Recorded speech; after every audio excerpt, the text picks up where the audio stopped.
una tomografía. Vemos hígado, vaso, como ya dijimos, eso no nos preocupamos mucho y tratamos de visualizar a nivel renal.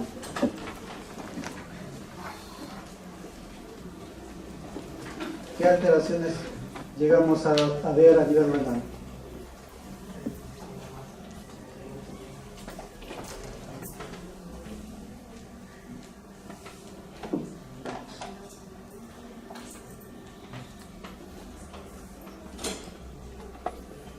¿Qué diferencia hay entre este parénquima de acá con este parénquima de acá? Que acá hay una lesión hipodensa, ¿no? Con un menor contraste. Si lo vemos en coronal,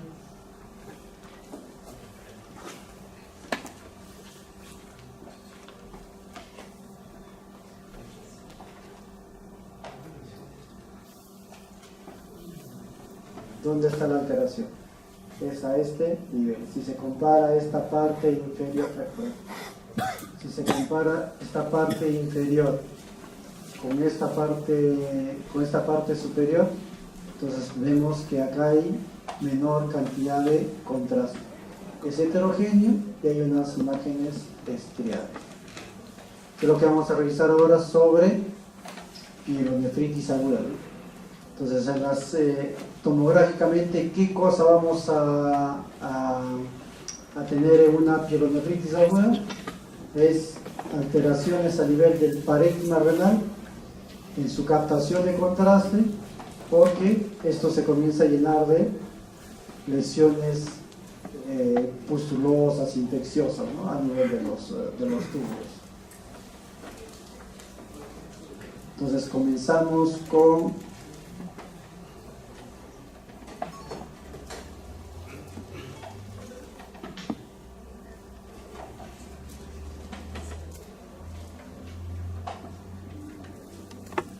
dentro de las lesiones de masas renales, lo más frecuente, digamos, está la tuberculosis renal dentro de las infecciosas. ¿Por qué la importancia de la tuberculosis renal? Por la cantidad de fallecimientos que se desencadenan, ¿no? Por la tuberculosis en general, se estima que, según la OMS, 6 millones de personas anualmente se contagian de tuberculosis activa. De esos 6 millones, 2 millones fallecen por tuberculosis. Y casi la tercera parte de la población mundial es un transmisor, ¿no? Latente. Entonces, la frecuencia de la tuberculosis se ha vuelto a incrementar por lo que ya conocemos, ¿no? La HIV, todas las enfermedades inmunosupresoras que puedan desencadenar. Un 4 o un 8% se asocia con TBC pulmonar. La diseminación es hematógena. En el hombre puede ser afecto en el epidídimo, mientras que en la mujer se afecta en la trompa, ¿no? Que es una causa frecuente de infertilidad, ¿no? en la mujer. Y puede haber también insuficiencia adrenal. ¿Qué vamos nosotros a tener en imágenes según una tuberculosis renal? Lo primero que se desencadena en una tuberculosis renal son la formación de granulomas, que es lo que esquematiza esta imagen. Entonces se forma un granuloma, tan igual como en el pulmón. Lo segundo, este granuloma produce daño en el cáliz. ¿Qué es esto? Esta es la necrosis papilar, ¿no? Entonces la segunda alteración que se produce a nivel renal es una necrosis papilar. Que nosotros vemos si es que este cáliz se comienza a necrosar, es la imagen en apolillado irregular del sistema colector, ¿no? Y posteriormente, como ocurre también a nivel en otras partes del organismo, se forman ya grandes granulomas, ¿no? Que comienzan a destruir. Entonces, Estas alteraciones granulomatosas grandes nos pueden dar en algunos casos imágenes de cálices dilatados. Posteriormente esto llega a calcificarse y nos va a dar el riñón mástico, ¿no? Que es este de acá, que es la parte final de una tuberculosis renal. Entonces, ¿qué características radiográficas en este urograma nosotros vamos a encontrar? Las imágenes en apolillado, o mejor dicho, la irregularidad de los cálices, o la necrosis papilar que ya hemos referido. Como forman cicatrices a nivel pulmonar, igual sucede a nivel renal, ¿no? Entonces, ¿qué va a hacer? Se va a comenzar a estenosar el infundíbulo, se va a comenzar a estenosar también la pelvis renal. Acá tenemos otras imágenes donde esta pelvis renal está bien estenosada, delgada, rígida. Los infundíbulos se ven como unos pequeños imágenes lineales, no están como normalmente deben tener esas características. Y el otro es a nivel del cálice comienza a producir una destrucción y comienza a formar estas imágenes radiopacas, medias ovaladas, ¿no? Por la destrucción. Esta es una imagen de riñón mástico. Esta es una imagen tomográfica donde vemos la necrosis papilar. Entonces, tomográficamente nosotros en una tuberculosis renal lo más frecuente en la parte inicial que veamos la necrosis papilar, pero posteriormente lo que hace comienza a destruir, ¿no? Comienza a destruir, dilatar el cáliz. ¿Qué es lo que ocurre acá? Tiene una dilatación calicial focal, ¿no? Comienza a destruirla, a dilatarla. Y en estas imágenes también de riñón más la parte final que se desencadena en una tuberculosis. Esta es una tuberculosis que se acompaña con una fístula. Este paciente, por ejemplo, tiene todo su sistema deformado, adelgazado, estenosado, todo desencadenado por la tuberculosis renal. Otra alteración que debemos revisar es sobre la pielonefritis santo-granulomatosa. Es una infección crónica que simultáneo a esta infección se produce una dilatación del sistema excretor, ¿no? ¿Con qué se acompaña esta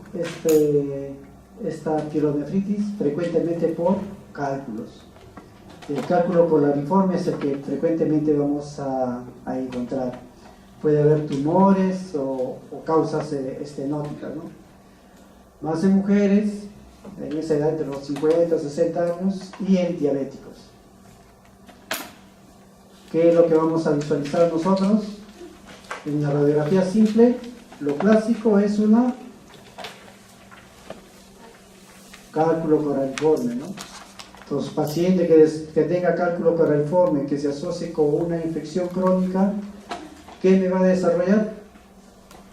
Una pielonefritis santo-granulomatosa. Ecográficamente, yo veo acá mi imagen hiperecogénica con sombra, entonces esto me indica que es un cálculo. Veo en la ecografía en esta de acá, en la cual se ve una imagen hipoecogénica, entonces indica que acá hay líquido de diferente densidad. Ecográficamente no es diagnóstico por ecografía la pielonefritis santo-granulomatosa. Lo que sí nos ayuda es la tomografía. ¿Qué vemos en la tomografía? El cálculo coraliforme, la gran dilatación de los cálices con diferente densidad que nos indica que se está abscedando. Esta es una imagen con anatomía patológica donde se ve el cálculo y los grandes cálices abscedados, ¿no? Todos abscedados. Esta puede comenzar a invadir a la grasa perirenal y posteriormente, si ya se ve acá hoy un poco, que puede desplazarse e llegar a infectar el psoas, ¿no? Entonces me da un absceso del psoas también, por continuidad. Una enfermedad de emergencia es la pionefrosis. ¿Qué es la pionefrosis? Es una obstrucción aguda o crónica que se pueda desencadenar, entonces produce una hidronefrosis y para mala suerte se acompaña de una infección urinaria. Entonces una hidronefrosis infectada es una pionefrosis. ¿Qué es lo que vamos a ver nosotros en esta pionefrosis? Son detritus, ¿no? Dentro de la hidronefrosis. Como esto es una lesión de una alteración de urgencia, nosotros debemos a veces hasta drenarlo, ¿no? Ecográficamente solamente vamos a ver el sistema colector, puede haber aire en algunos casos y lo que vamos a ver, tomografía de la hidronefrosis. Acá tenemos una dilatación, una hidronefrosis, pero acá vemos unas imágenes ecogénicas, ¿no? Igual una hidronefrosis con estas imágenes ecogénicas, que son móviles. Entonces, si son móviles, me indica que esto es detritus. Entonces, esto es una pionefrosis. Entonces, una nefrostomía va a tener que hacer este paciente por la infección que se desencadena, porque de ahí ya puede llegar a desarrollar una sepsis, ¿no? Tomográficamente, ¿qué vamos a ver en esta pionefrosis? Es un engrosamiento de la pared de 2 milímetros de la pared de la pelvis. Si ven la densidad de esta a nivel de la pelvis es media hipodensa, no es tanto como de un líquido. Si pusiéramos ROI seguro, veríamos la densidad que estaría mucho más que de un líquido, ¿no? Y el otro que se va a ver son las estriaciones en la fase nefrográfica, ¿no? Que indica que se está comprometiendo, se está produciendo mayor infección. Otra alteración es la pielonefritis enfisematosa. Es una infección aguda, necrotizante. Lo principal que deben ustedes recordar que la alteración es del gas a nivel del parénquima renal, ¿no? Que es la pielonefritis enfisematosa. Se produce más en diabéticos, más en mujeres. En la radiografía vamos a ver una imagen en moteado. La ecografía no llega a delimitar bien y la tomografía sí es selección para poder diferenciar. Entonces, ¿qué nosotros vemos en la ecografía? Unas imágenes hiperecogénicas, pero sin sombra posterior, ¿no? Tienen refuerzo. Entonces, si son imágenes hiperecogénicas con refuerzo, ¿qué me indica que es esto? Es aire. Tomamos la tomografía de este paciente, que vemos en estas imágenes acá de densidad de aire. ¿Dónde están ubicados? En el parénquima, ¿no? En el parénquima renal. Por lo tanto, concluimos con una pielonefritis enfisematosa. Igual aire a nivel de parénquima renal. Una alteración que sí lo van a ver con mucho mayor frecuencia y que puede ser diagnósticos diferenciales de diferentes alteraciones de emergencia como las apendicitis, ¿no? O diverticulitis, está en la pielonefritis aguda. ¿Cuál es la característica de la pielonefritis aguda? Que su diagnóstico es clínico, ¿no? El diagnóstico radiográfico ya va para tratar de diferenciar cuando hay alguna duda. Entonces la alteración se produce a nivel túbulo intersticial, eso es lo que debemos recordarnos. Y los mecanismos por los cuales se desencadena esta pielonefritis, lo más frecuente es el ascendente, y menos frecuente es el hematógeno, que un 15%.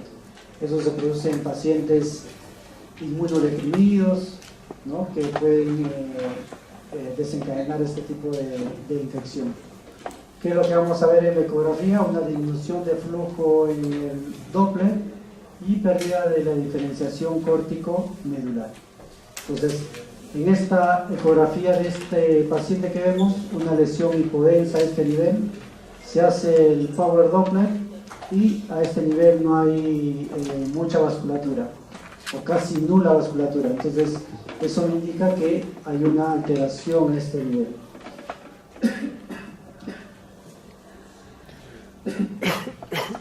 Más la mala diferenciación córtico-medular, yo asumo que puede ser una pielonefritis aguda, ¿no? Que el cuadro clínico es el que me va, pues, digamos, a dar el diagnóstico en sí, ¿no? Igual en esta ecografía que vemos, riñones agrandados, ¿no? Un riñón agrandado, que no hay una buena diferenciación córtico-medular, hay lesiones hipodensas o hiperdensas. Si hay hipodensas, ¿qué me indicaría una alteración hipodensa por ecografía? Hipoecogénica, perdón, por ecografía, que puede haber ya formación de abscesos. Si es hiperdensa, ¿qué puede ser? Hemorragia, ¿no? Sangrado. Tomográficamente, ¿qué vamos a ver? Es una lesión córtico-medular, hipodensa y de forma triangular, ¿no? Esa es la característica clásica tomográfica de una pielonefritis aguda, que no capta contraste, ¿no? Y si capta es mínimo. Igual, lesión hipodensa de aspecto triangular córtico-medular. Acá sí ya hay, aparte de su lesión hipodensa, una lesión de menor densidad, ¿no? Entonces ya se está abscedando, ya se está comenzando a complicar. Otra imagen que nosotros debemos recordar también en las pielonefritis aguda, es lesión hipodensa, triangular, que no capta adecuadamente contraste, o si no, comienzan a ver las estriaciones. Entonces, estriaciones es otro signo tomográfico de la pielonefritis aguda. Igual acá, estriaciones por tomografía. Hablemos un poco sobre hidronefrosis, los grados de hidronefrosis que pueden haber, ya sea por causas obstructivas o causas congénitas. Grado 0, donde no hay nada de dilatación. 1, donde se produce un poquito de dilatación a nivel del seno renal. Esta es un poco de dilatación más una ectasia de los cálices.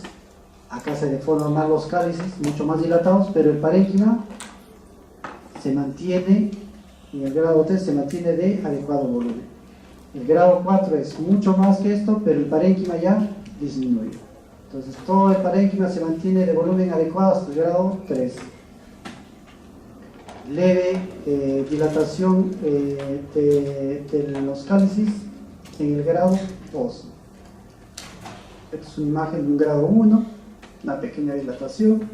Este es un grado 2, cuando ya hay una pequeña ectasia. Este es otro grado 2, acá vemos por una urografía, y acá vemos por la ecografía, igual la ectasia. Grado 3, el cáliz ya se comienzan a dilatar mucho más, pero mi parénquima se mantiene, no se altera. Mientras que el grado 4 sí es mucho más severo. Es una hidronefrosis con gran dilatación de los cálices y hay una disminución de la corteza y del parénquima. Esta es otra imagen en grado 4 con una representación acá en una urografía. Hablemos ahora un poco de los tumores. Vamos a ver tumores que se presentan mucho más frecuente en niños y otros que se presentan mucho más en adultos. Dentro de los tumores más frecuentes en los niños, nosotros debemos recordar dos. Uno es el tumor de Wilms y el otro es el nefroma mesoplástico. ¿Ya? Dentro de estos tumores de Wilms también hay grados. Hay tumor de bajo riesgo, de moderado riesgo, cuando no es anaplásico, y llega a ser anaplásico y es de alto riesgo, ¿no? Recordarnos también de esos dos tumores el tiempo en que se desarrollan los tumores. El nefroma mesoplástico es en el primer año de vida.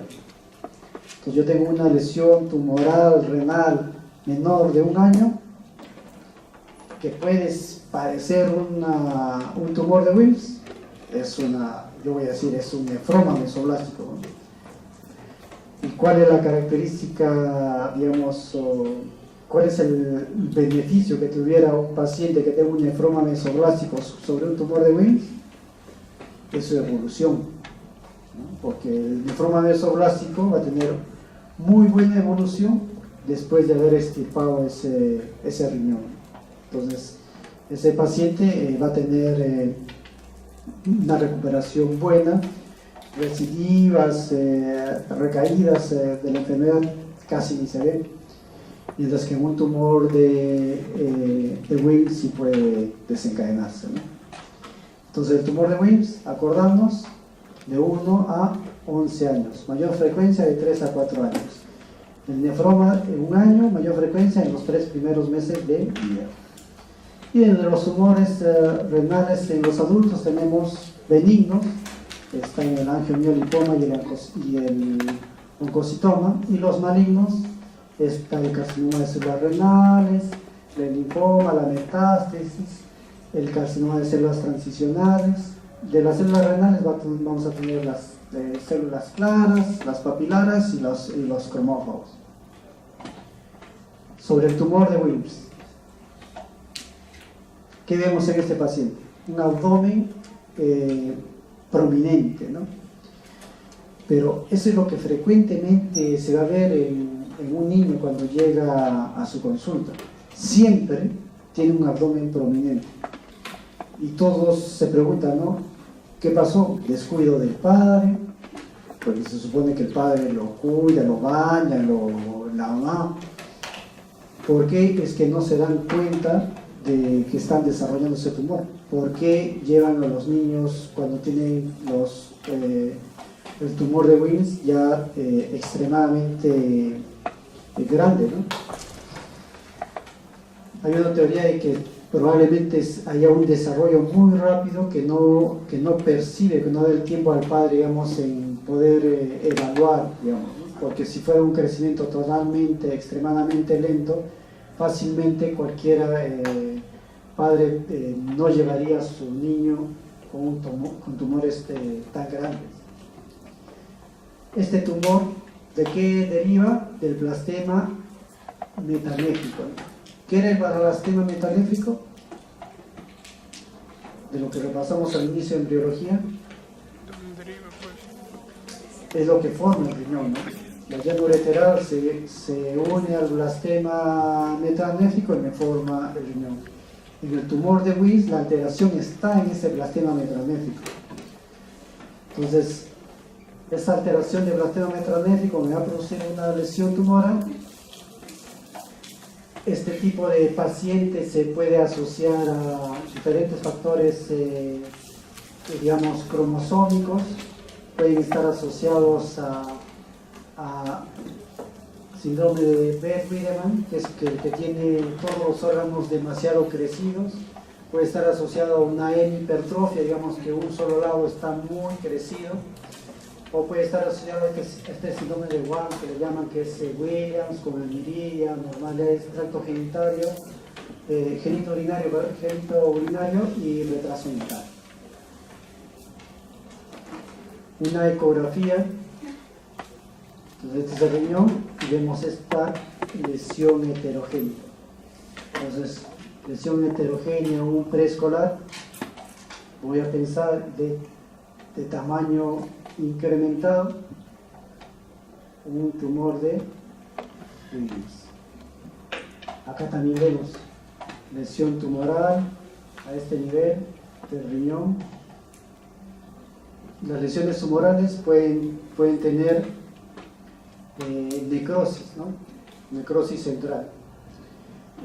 La mayor cantidad o la menor cantidad de necrosis, que me indica la rapidez con que se está desarrollando ese tumor, ¿no?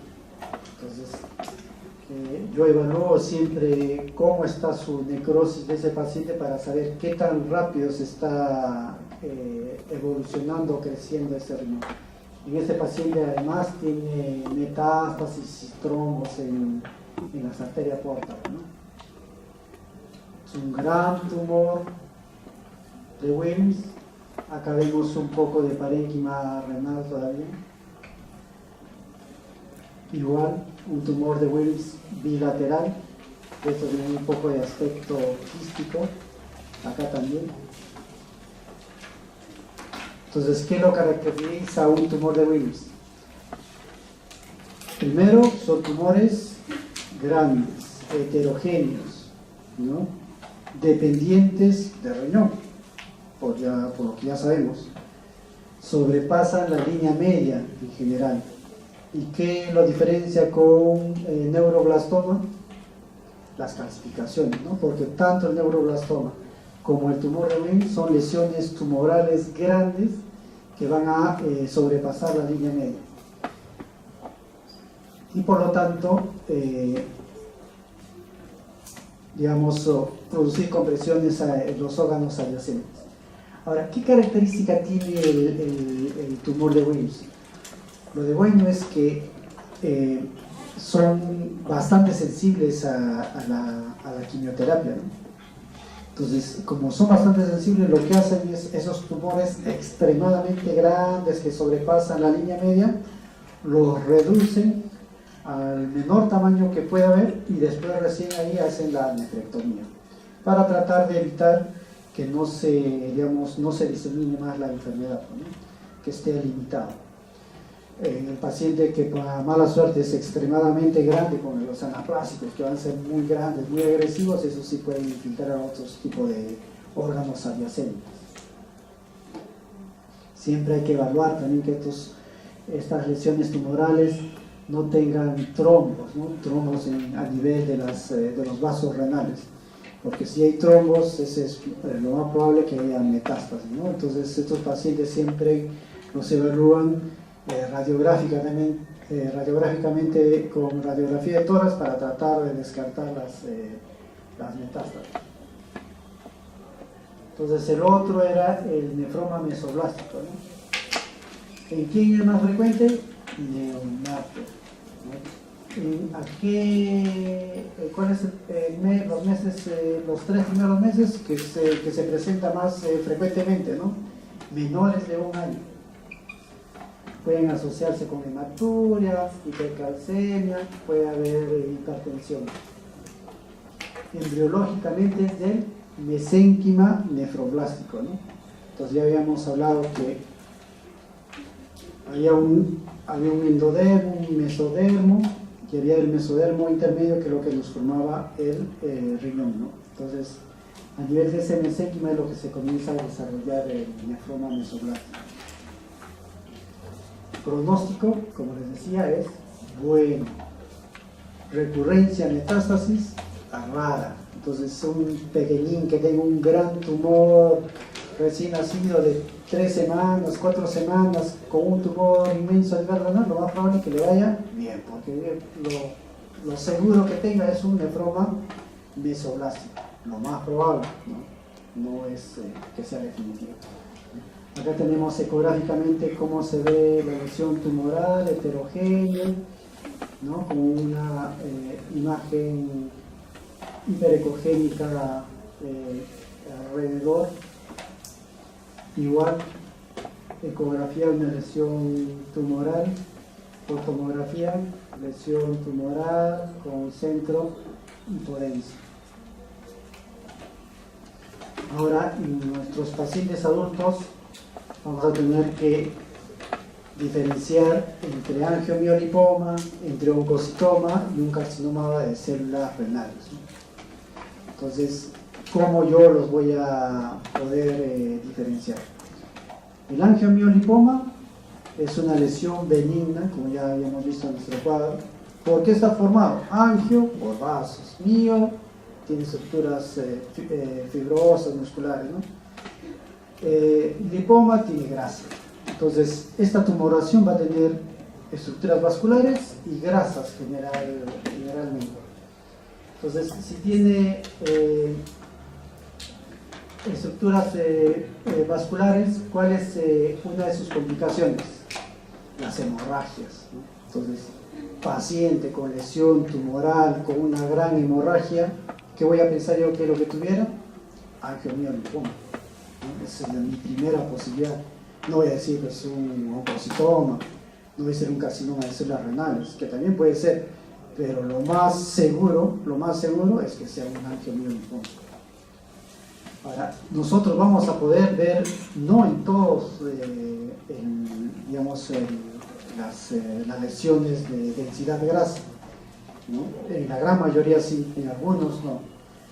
En los que no logramos ver, pero sí tiene densidad grasa dentro de esa lesión tumoral, se hace la resonancia, ¿no?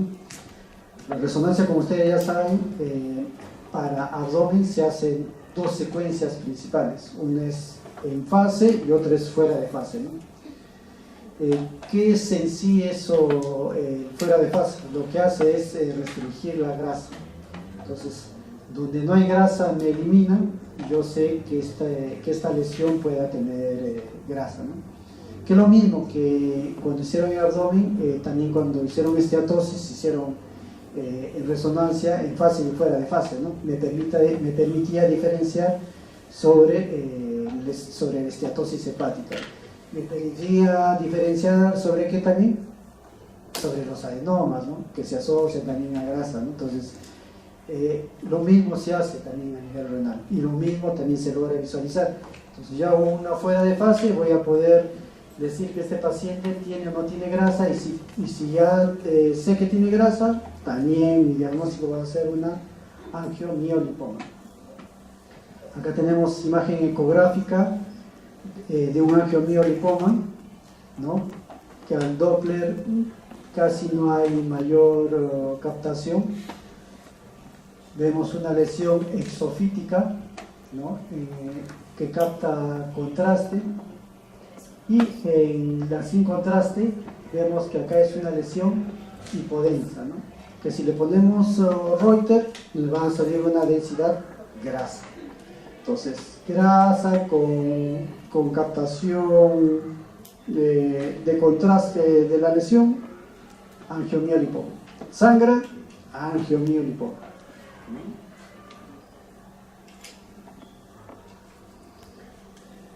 Entonces, acá tenemos otra imagen también ecográfica de una lesión tumoral a nivel del riñón. Esta lesión tumoral es hipodensa, no le hice resonancia, pero ¿qué cosa se asocia a esta lesión? Otra lesión hipodensa de menor densidad, de densidad grasa, ¿no? De densidad grasa, a nivel hepático. Entonces es un angiomiolipoma también, que si seguro le hago su resonancia, le hago su fuera de fase, voy a diagnosticar que tiene grasa y por lo tanto es la posibilidad diagnóstica, ¿no? Acá en la tomografía, si ven el riñón, tiene varias lesiones hipodencias de densidad grasa, ¿no? Que le hacen contrastado, densidad grasa, que es lo mismo que entre grasa, lo mismo, densidad grasa. Otra lesión tumoral, también dentro de las benignas, está el oncocitoma. El oncocitoma también es hipervascular, pero ¿qué lo diferencia un oncocitoma de un angiomiolipoma? Lo diferencia que tiene una cicatriz fibrosa. Entonces, así como si fibrosas en una focal, en hígado tenía su cicatriz fibrosa, acordarse que el oncocitoma también, no en todos, eso sí es siempre la regla, ¿no? No en todos, pero en la mayoría tiene su cicatriz fibrosa central. Más en hombres, generalmente no produce síntomas, a lo mucho va a dar lumbalgia y una hematuria. ¿Qué vemos en estas lesiones? Una lesión captadora de contraste, ¿no? Hipervascular. Este es sin contraste la basal. Acá está en la fase córtico-medular. Tomográficamente ya saben ustedes, ¿no?, que tenemos la fase arterial temprana, arterial tardía, la fase portal, la fase tardías, ¿no? Esas mismas fases también se utiliza a nivel del urotén. Mi fase nefrográfica va a ser mi arterial tardía. Mi fase nefrográfica va a ser mi fase portal. Y la fase tardía va a ser la fase excretoria que necesito para representar un urotén, ¿no? Entonces, ¿qué vemos en estas lesiones? Una lesión heterogénea, con una lesión hipodensa central, ¿no?, captadora, hipervascularizada. Entonces, mi diagnóstico, ¿cuál va a ser? Oncocitoma, cicatriz fibrosa central, hipervascularizada. Dentro de los carcinomas de células renales vamos a tener tres tipos: el de células claras, que es el más frecuente, el papilar y el cromófobo. ¿Qué características tiene el carcinoma de células claras? Es muy agresivo, la supervivencia a los 5 años es baja, un 50-60% nada más. Lesión exofítica hipervascularizada, ¿ya?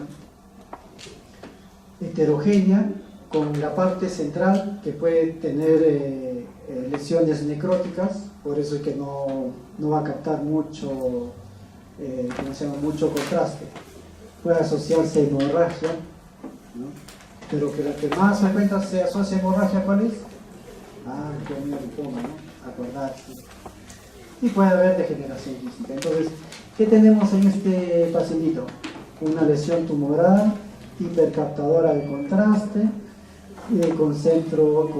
con pequeñas imágenes necróticas, ¿no? ¿Qué voy a pensar en este paciente? Un carcinoma de células claras. Otra lesión hipercaptadora que no sea células claras, ¿cuál sería? Oncocitoma, ¿no? ¿Cuál es la diferencia? Su cicatriz nada más. Entonces, buscar estas características para dar el diagnóstico, ¿no? ¿Qué vemos acá? Una lesión ecográfica, hipervascularizada, sin contraste, una lesión exofítica, hipervascularizada con centro central necrótico, ¿no? Que en las otras fases siempre se mantiene la vascularidad periférica. El otro carcinoma de células renales es el carcinoma papilar. ¿Qué lo diferencia? Hipovascular. Un realce en el periférico, tiene un aspecto mamelonado, ¿no? Es otra característica, y después la clínica, es que es menos agresivo que el carcinoma de células renales, ¿no? Puede acompañarse por focos de grasa. Entonces yo tengo una lesión exofítica que no capta mucho contraste. ¿Qué voy a pensar yo? Un carcinoma papilar. Pero acá viene igual esta imagen de acá que me presenta unas lesiones a nivel renal que no capta mucho contraste, ¿no? Y tenemos por último al carcinoma cromófobo. ¿Qué tiene de especial el carcinoma cromófobo? Igual que el carcinoma papilar, es crecimiento lento.